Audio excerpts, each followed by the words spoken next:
قل اللہم مالک الملک تؤتی الملک من تشاء وتنزع الملک ممن تشاء وتعز من تشاء وتذل من تشاء بیدک الخیر انک علی کل شیء قدیر.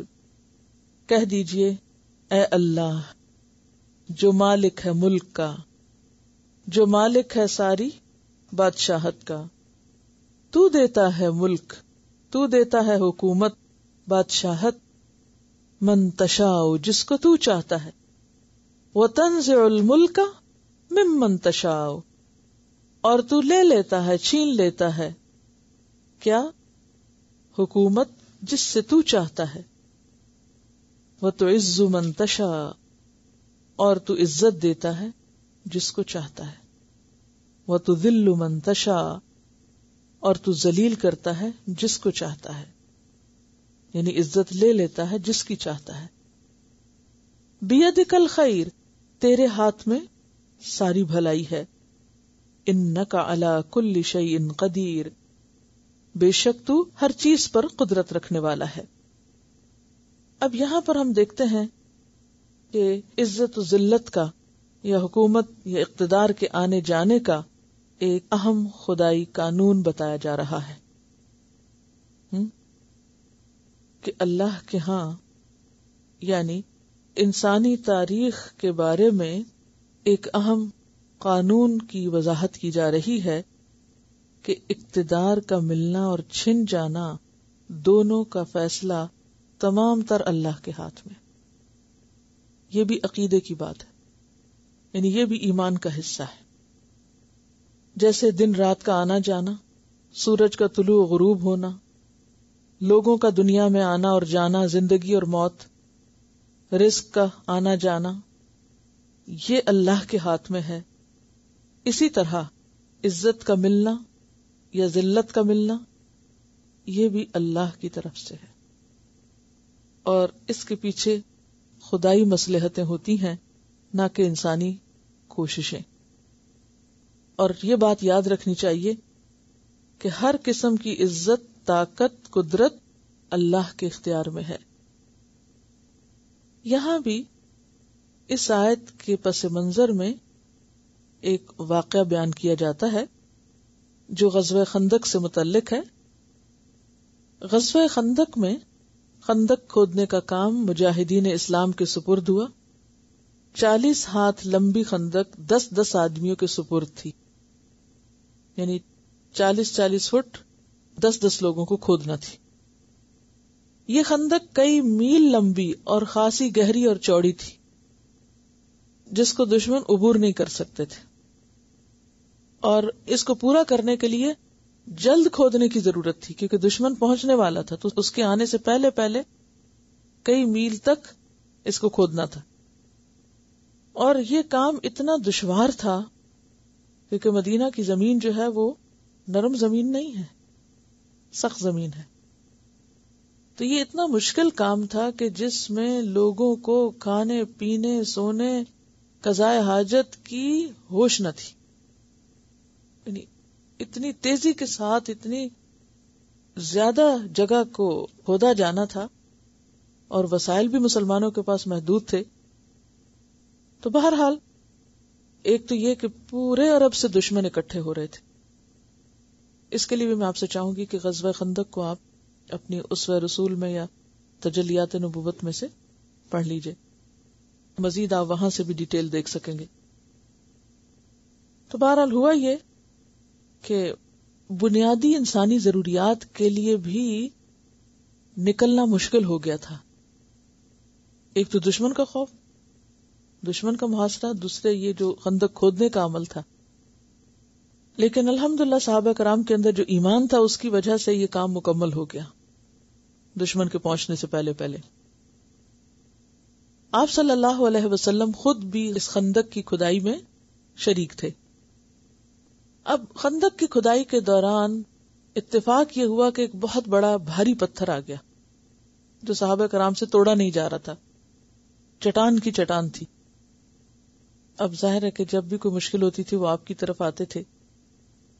آپ صلی اللہ علیہ وسلم اس وقت اپنے پیٹ پہ 2 پتھر باندھے ہوئے تھے، اور پھر آپ آگے بڑھے اور آپ نے ایک ضرب لگائی، یعنی پتھر کے اوپر یا چٹان کے اوپر زور سے مارا تو اس کا کچھ حصہ ٹوٹا اور اس میں سے آگ کا شعلہ بلند ہوا.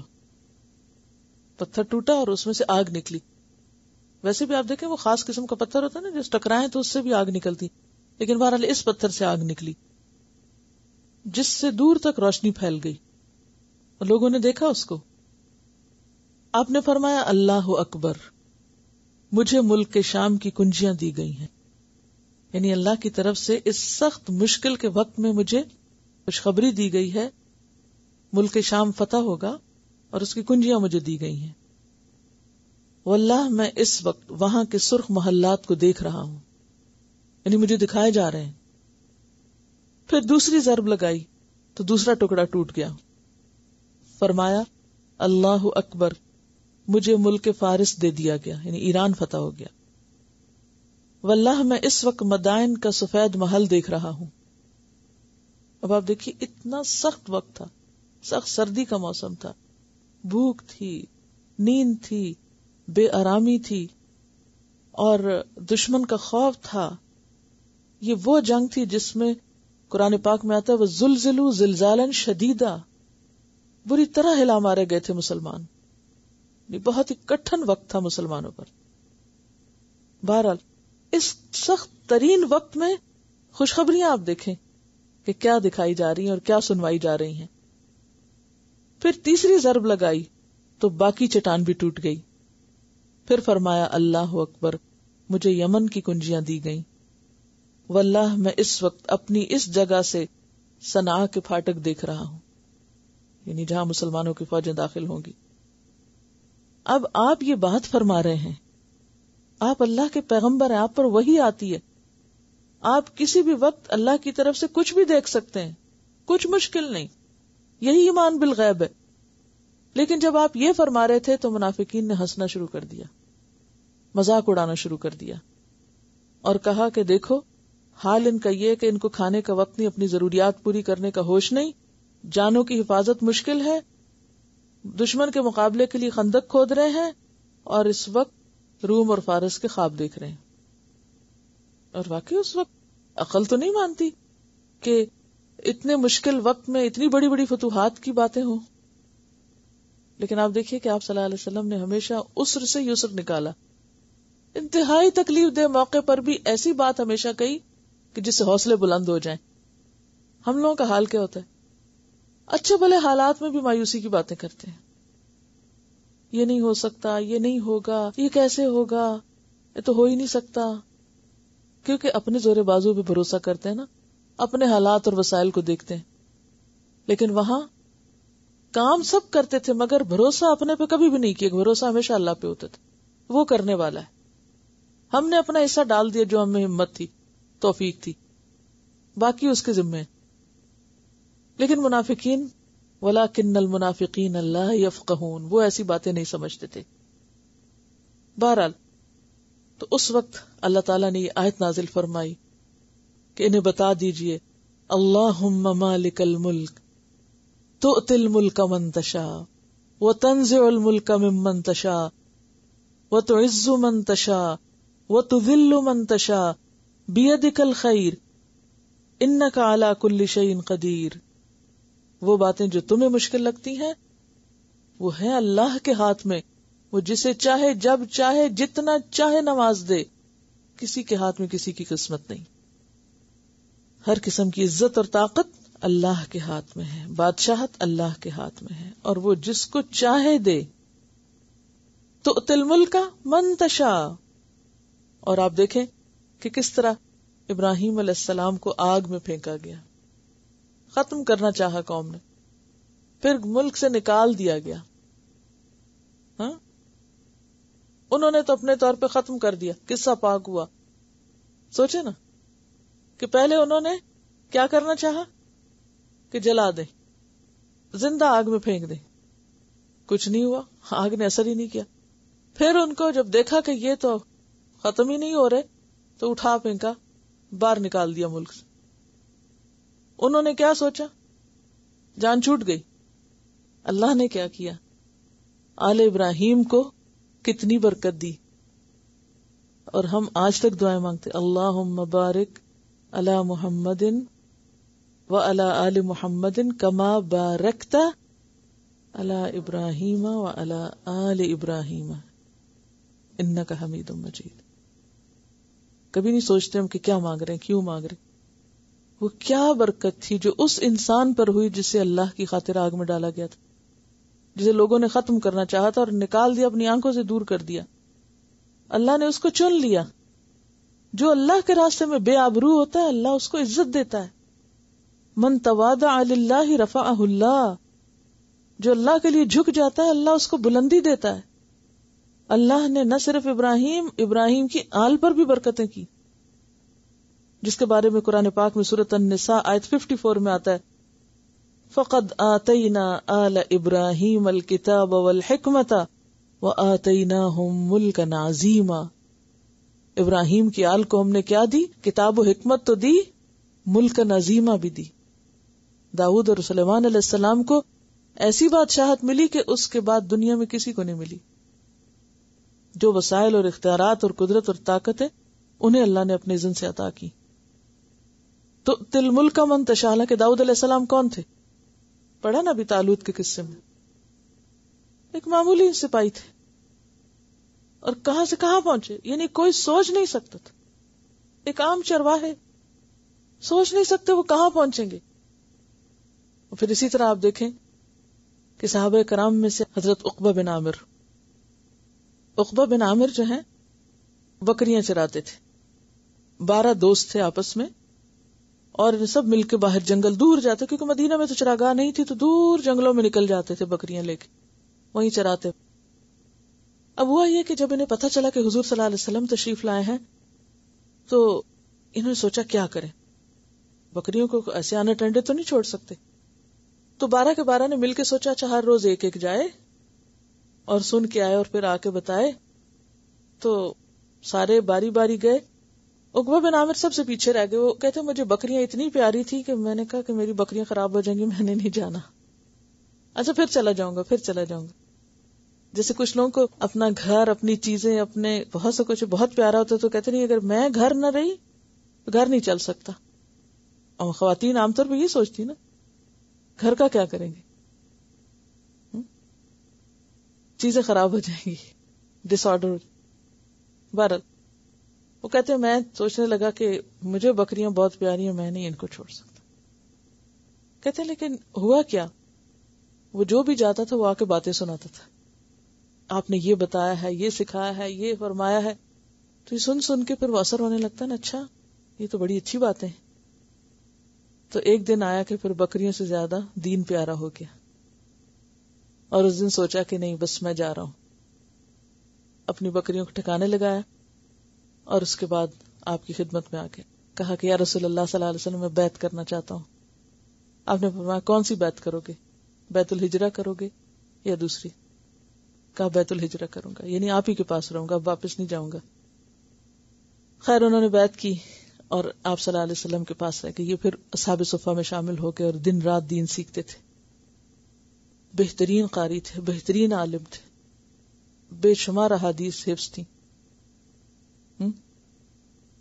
آپ صلی اللہ علیہ وسلم نے ان کو خود قل اعوذ برب الفلق، قل اعوذ برب الناس سکھائی. جب آپ سفر پہ جاتے تھے تو یہ آپ کے ساتھ جاتے تھے اور آپ کے اونٹ کی جو نکیل ہوتی تھی وہ پکڑ کے چلتے تھے. تو ایک دفعہ کہا کہ عقبہ تم پیدل چل رہے ہو، اوپر بیٹھو گے؟ تو خود نیچے اتر گئے اور عقبہ کو کہا اوپر بیٹھ. اب عقبہ اس میں تھے کہ میں بیٹھوں یا نہ بیٹھوں، اگر میں نہیں بیٹھوں گا تو آپ کی نافرمانی ہوگی اور اگر بیٹھوں تو میں اوپر اور آپ نیچے. کہتے مجھے سمجھ نہ آئی تو میں نے کہا اچھا بیٹھ جاتا ہوں، یعنی میں آپ کی اطاعت کرتا ہوں. میں بیٹھ گیا. کہتے جب میں بیٹھا تو مجھ سے برداشت نہ ہوا، میں پھر فوراً نیچے اتر آیا. میں نے کہا یا رسول اللہ صلی اللہ علیہ وسلم میں یہ برداشت نہیں کر سکتا کہ آپ پیدل چل رہے ہیں اور میں اوپر بیٹھا ہوں، آپ ہی کو بیٹھنا ہے. تو آپ صلی اللہ علیہ وسلم پھر دوبارہ بیٹھ گئے.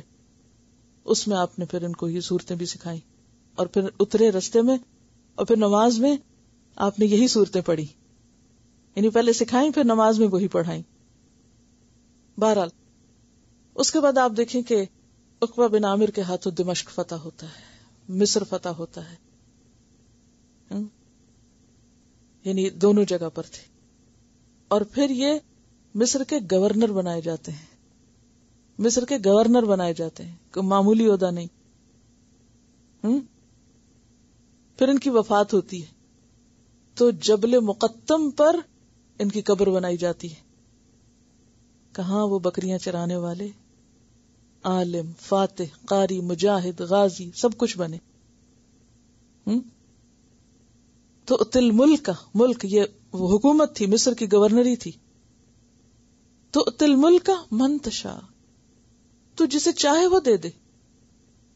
کہاں یہ بنی اسرائیل جو انتہائی پڑھے لکھے لوگ مدینہ سے جلاوطن کر دیے گئے، تنزع الملک ممن تشاء، ان سے حکومت لے لی گئی، خیبر سے جلاوطن کر دیے گئے.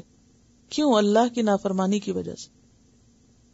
اور وہ لوگ جو بدو تھے، پڑھے لکھے نہیں تھے، کچھ پتا نہیں تھا، بکریاں چرانے والے تھے، انہوں نے جب اس پیغام کو قبول کیا، اون کیا، محنت کی، تو اللہ نے ان کو دنیا میں سب کچھ دیا. اور ان میں سے ایک ایک، آپ صحابہ کے حالات پڑھتے تو جائیں، ایک ایک ان میں سے کہاں کہاں تک پہنچا. ایک ایک ہیرا تھا، کوئی کم درجے کا نہیں تھا، کیونکہ انہوں نے سچ کہا، جو کہا سچ کہا. اسی لیے پیچھے جو صفات آپ نے پڑھی، صابرین والصادقین، جو ایک دفعہ کہہ دیا بس اس پہ جم گئے، پھر ہٹے نہیں، کچھ گزرا اس سے ہلے نہیں. وہ کمٹمنٹ تھی ان کی، پھر وہ عہد تھا. ایسے ہی لوگوں کو پھر اللہ نے نوازا. تؤتی الملک من تشاء وتنزع الملک ممن تشاء. منافقین، تم ہنستے ہو کہ آج اس مشکل وقت میں ابھی تمہیں فیوچر اسلام کا نظر نہیں آتا، لیکن وہ دن دور نہیں کہ جب واقعی ایران اور روم اور مدائن، یہ سارے کے سارے علاقے مسلمانوں کے قدموں تلے آئے. وَتُعِزُّ مَن تَشَاءُ وَتُذِلُّ مَن تَشَاءُ بِيَدِكَ الْخَيْرُ. ساری خیر تو اللہ کے ہاتھ میں، پھر لوگوں سے کس لیے ڈرنا. اِنَّكَ عَلَى كُلِّ شَيْءٍ قَدِيرٌ. اور یہ اتنی زبردست دعا ہے، اللہ ہر چیز پر قادر ہے. جس کو اس بات پر ایمان ہو جائے نا کہ اللہ ہر چیز پہ قادر ہے، اس کے لیے پھر کوئی مشکل نہیں رہتی. اور پھر آپ دیکھیے کہ الملک جو ہے، اس میں دنیاوی بادشاہت اور حکومت تو آتی ہی ہے، اس میں دینی سیادت بھی آتی ہے. دینی سیادت کا کیا مطلب ہوتا ہے؟ وہ دینی سیادت جو پہلے بنی اسرائیل کے پاس تھی، ان سے لے لی گئی اور وہ کس کے پاس منتقل ہوئی؟ امت محمد صلی اللہ علیہ وسلم کے پاس. دینی سیادت. اور اسی وجہ سے تو یہود حسد کرتے تھے. تو اللہ تعالیٰ کیا فرماتے؟ اللہ اعلم حیث یجعل رسالتہ. اللہ کو خوب پتا ہے کہ اسے اپنی رسالت کس کو دینا ہے. سورۃ الانعام آیت 124. سورۃ الاسراء میں اللہ تعالیٰ فرماتے انظر کیف فضلنا بعضهم علی بعض. دیکھو تو کس طرح ہم نے بعض کو بعض پہ فضیلت دے رکھی. دنیا میں کسی انسان کو کوئی مقام ملے، کوئی عزت ملے، سب اللہ کی دین ہوتی. اس لیے کسی کو پا کے کچھ بھی اکڑنے کی ضرورت نہیں، اور نہ خود کو بڑی چیز سمجھنے کی. اور یہ جو دعا ہے، یہ بہت زبردست دعا ہے. آپ صلی اللہ علیہ وسلم نے حضرت معاذ کو یہ دعا سکھائی کہ تم یہ دعا پڑھا کرو. فرمایا یہ ایسی دعا ہے کہ تم پر احد پہاڑ جتنا قرض بھی ہو تو اللہ تعالیٰ اس کی ادائیگی کا تمہارے لیے انتظام فرما دے گا. تو اس کو اگر کوئی مقروض